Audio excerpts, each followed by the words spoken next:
For the first time since mid-April, the Philadelphia Union have lost an MLS game. We break down the Union's 1-0 loss to Columbus Crew on Sunday Night Soccer and how they can bounce back this weekend in another tough road matchup. All that and more as Union Insider starts right now.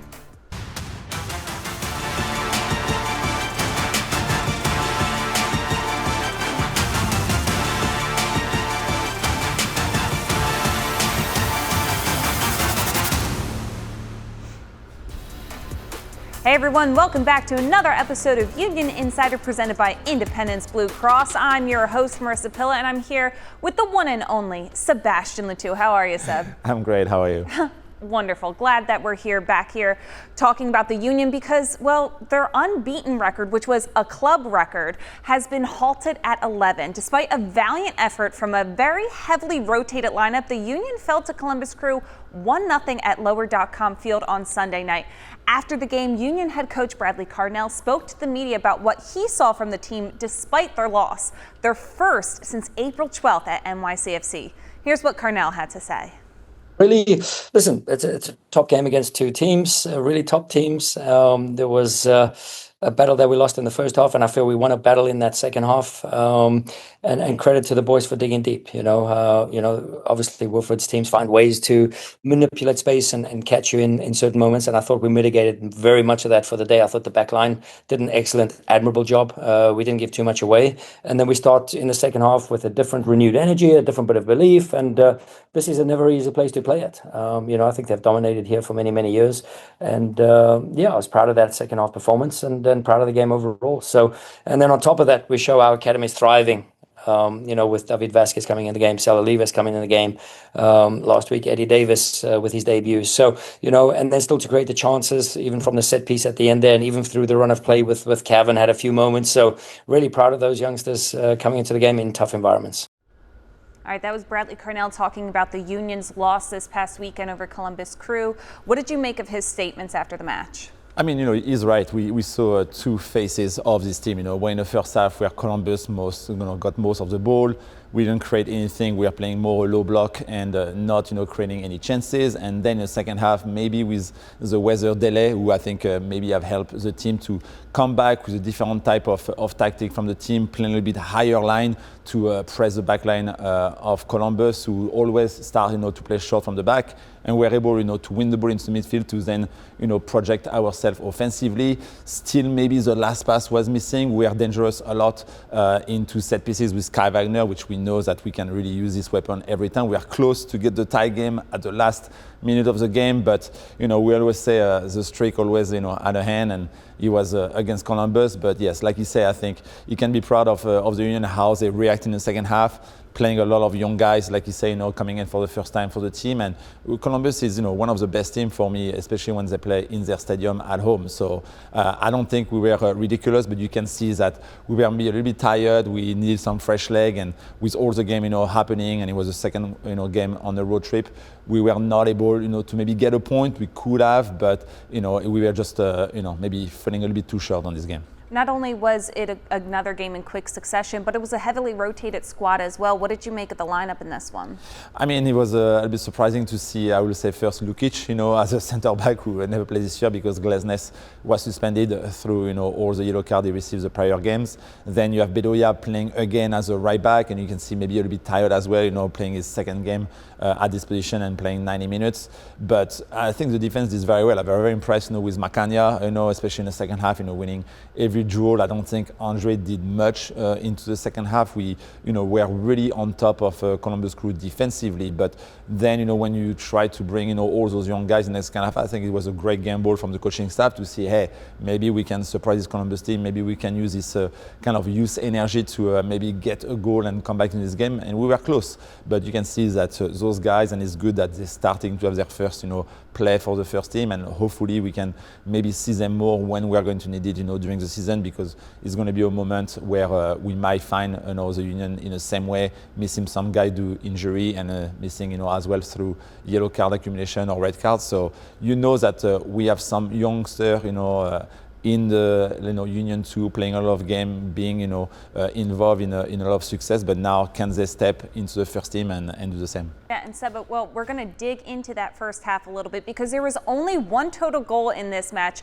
and we're going to go over what happened on it for this week's key play of the week presented by Subaru. Seba is over at the video monitor to help break us down what led to Columbus's goal in first half stoppage time, which Seba proves to be the difference maker. Yeah, he was one of the games where the Union were not able to score, but another game that we saw, a lot this season, that sometimes the Union are the team who scores the goal, in the extra time, but sometimes it happens that we are getting the goal in this extra time. And this one came up in the extra time of the first half with, not too much pressure on the ball. The ball got play on the left side to Lapalainen with the first cross, in front of the defense, and Mo Farsi with the easy finish to Andre Blake. But it's kind of what we are talking about, is we are at the end of the half.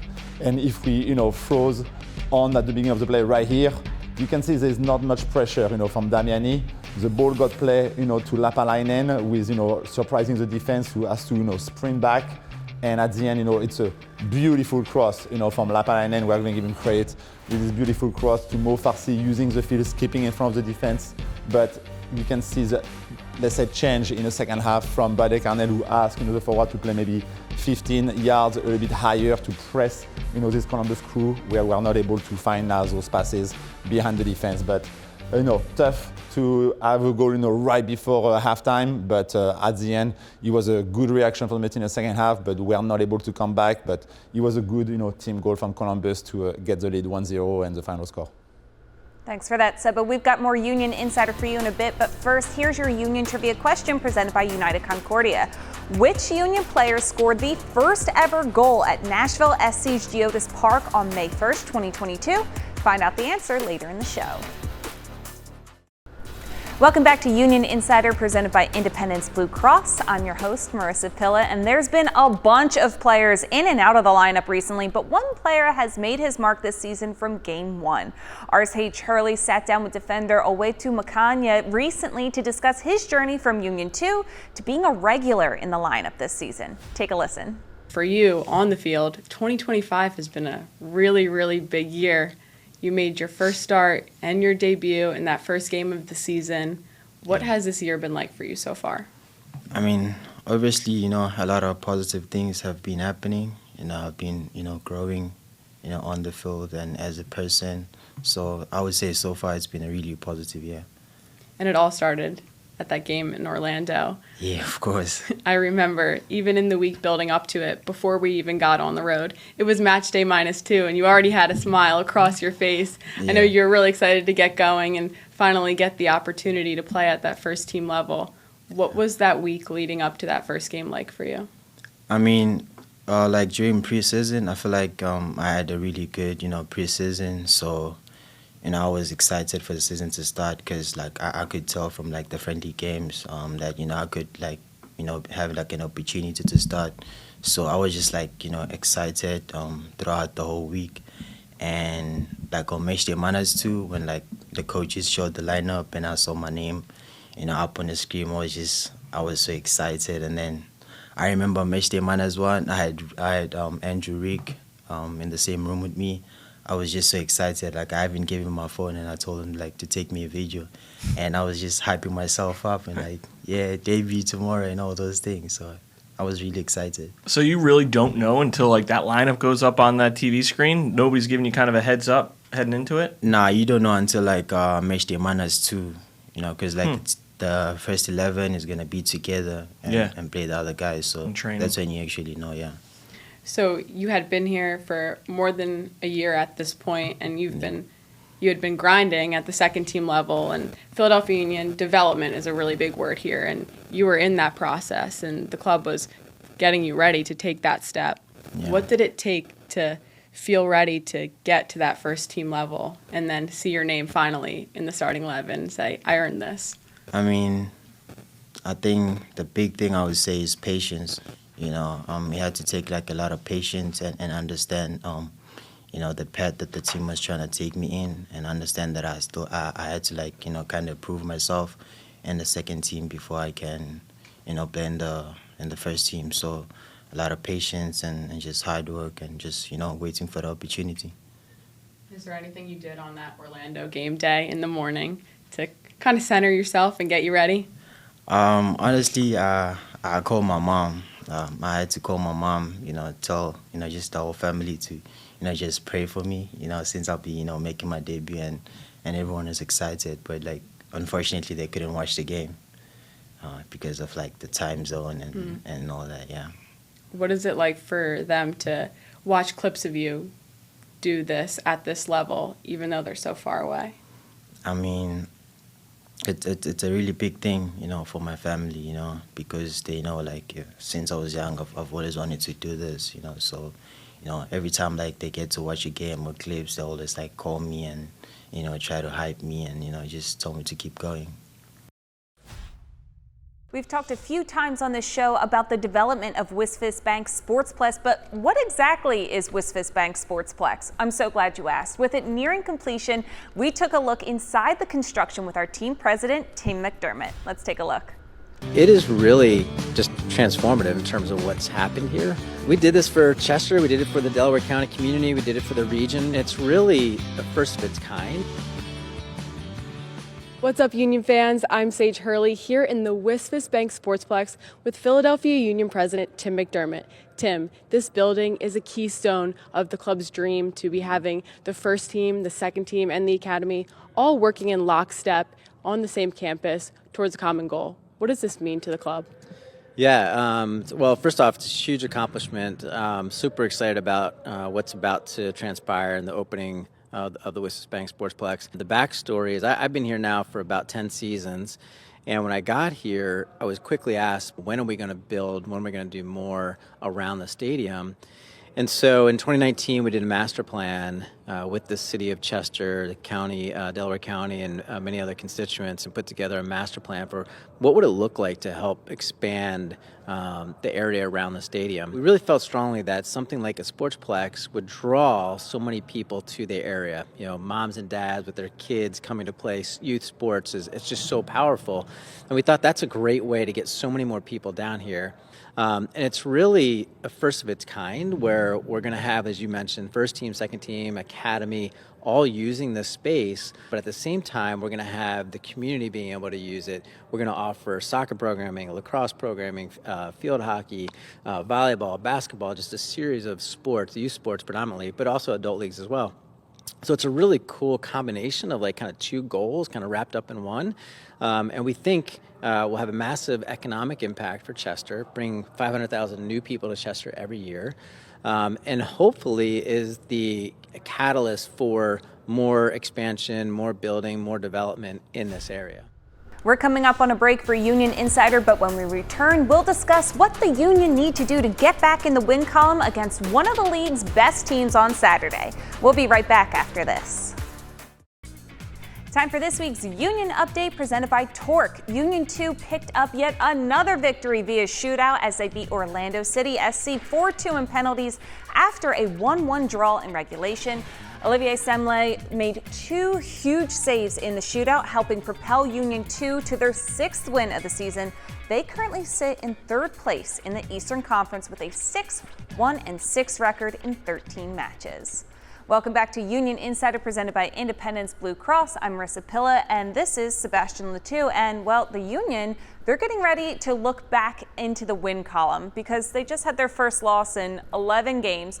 They want to get back into their winning ways, but to do that, they're going to have to go through yet another tough team in the Eastern Conference in Nashville SC this weekend. So it's time for Seba to hand over his keys to the game presented by Subaru. And this week, Seba's going to give an offensive key and a defensive key. Yes, and we all know that Nashville beat us, at the beginning of the year at Subaru Park. So it's a great game for the Union to get kind of their revenge. We have a full week to prepare for that game, and we always know that the coaching staff is doing a great job to really find the right tactic, especially defensively, to counter this team of Nashville. But I think for me, defensively, Can we see them, playing a little bit a higher line like we saw against Columbus in the second half? We really help them to win the ball a little bit higher, put a bit more pressure into the back line of Columbus, but this time it's going to be Nashville who is going to find, those pockets where they can find, especially Ani Mukhtar, into those, lines to get the ball into his feet. Can we put pressure, a little bit more on the defense so it's not as easy, for them to find him?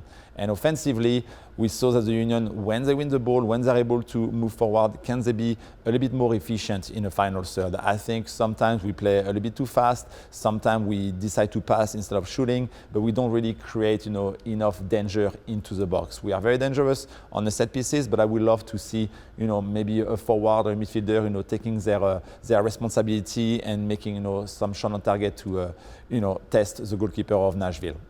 So if we do that, I think we have a big chance, to win that game because Nashville is a good team. They are just 2 points behind the Union, so it's going to be another tough opponent with probably a tough atmosphere. 4th of July weekend, so hopefully the team is ready for a big battle and we can maybe get somebody back, from injury and glazedness from a yellow card accumulation to, solidify this defense and this team. Well, as you mentioned, Nashville beat the Union back in March, but things are much different now. What's the biggest difference for each side since that first meeting? I feel like, for the Nashville, I think they got better. They really find under BJ Canahan, the ex-Union coach, a good thrive. They are being, DC last weekend away. They have, a big goal scorer like us with Ty Baribeau. They have Sam Surridge, who is really revealing himself this season for Nashville, kind of taking off, what Mukhtar were doing. You can see now it's Surridge, their biggest goal scorer, so we need to keep an eye on them. But it's a very solid team, this Nashville team. They don't give up a lot of chances. They are very serious defensively, so they are very hard to break down. But I think the Union, the way they play, especially defensively, kind of try to press them and win the ball into their half, we can maybe give them some difficulty. And for the Union, I think it's all about, still playing as a group. We saw that, from them after this Nashville game, getting a tough loss at home, 3-1. They were able to rebound. They know that this game was, maybe not their best game. So can they learn, and rewatch that type of that game to have a better, plan to really beat this Nashville team? I think it's possible, but it's going, again, to take everybody from this team to get a good result in Nashville. Well, speaking about everybody on this team, we've seen almost everybody on this team in the last few roster rotations over the last couple games. Given who we know is available or ready to play, what is your ideal defensive line and attacking line?